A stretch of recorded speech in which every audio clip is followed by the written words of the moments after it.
guys, it's your girl T. So I want to come on here and talk about the whole Gerald Fogle situation, honey. If you guys remember, a few months ago, I was one of the first ones to come out with the video about Gerald Fogle, and I told you guys back in that video that if there's smoke, there's fire. And now everything has come out, and Gerald Fogle has been sentenced to over 15 years and 8 months in prison. They were looking to sentence him initially to 12 years, but the judge ended up giving him more years. But I think the part that really disturbs me in this whole situation is all the excuses that the defense attorney was coming up for Gerald Fogle.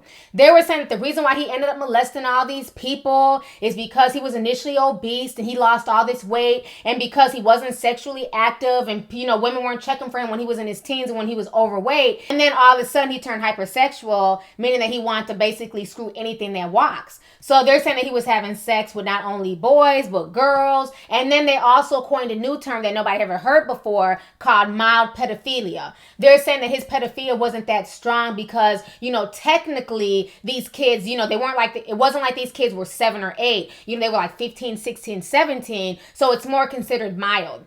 Now, that bothers me because now you're trying to downplay pedophilia. Now you're trying to make it seem like, it's serious, but not that serious. Why is it when it comes to a white criminal, there's always all types of excuses, all types of new terms being brought up? It's like the little white boy who killed 4 people down there in Texas by drunk driving, and he ended up getting off due to it being a case of affluenza. Nobody had ever heard of affluenza until this kid, Ethan Couch, got off on affluenza. Personally, I feel like the reason why they're trying to coin this new term, mild pedophilia, is that for the past few years, they've been trying to decriminalize pedophilia. They're trying to make it seem like it's okay for, adults to have sex with children, and that children in this day and age are so much older, they're more mature, so it shouldn't be a big deal. And I feel like that's why they're trying to, put words like this into the American psyche, so that way, the next time we see a case like this, we're not as disturbed, because these kids are not, 5 and 6. They're 15, 16, 17, so it's not a big deal. But to me, it is a big deal. I don't care how old these kids are. This man used his power, he uses money, and he uses influence to molest children. You know what I'm saying? So I don't believe in the whole mild pedophilia bullshit. They're just trying to use that word to decriminalize and make pedophilia not seem as bad.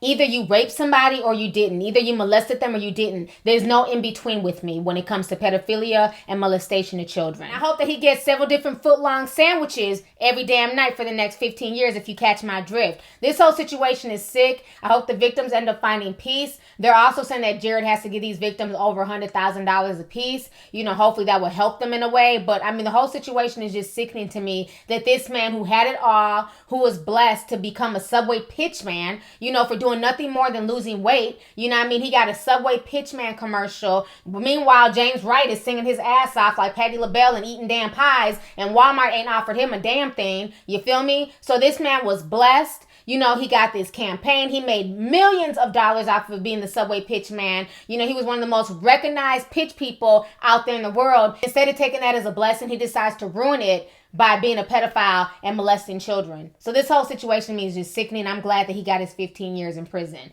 So anyways, let's go ahead and get the discussion popping. Go ahead and leave a comment. How do you feel about this whole mild pedophilia diagnosis that the psychiatrist diagnosed Gerald Fogle with? And then how do you feel about him getting the 15 years? Do you feel like he deserves the 15 years? Or do you feel like the judge was being too strict because the prosecution was initially looking for 12 years? So anyways, let's go ahead and get the discussion popping. Go ahead and leave a comment. All right. Deuces. Hey, you guys. It's your girl T. Make sure to subscribe, like, and share my videos. You can also visit lovelyti.com to purchase any merchandise.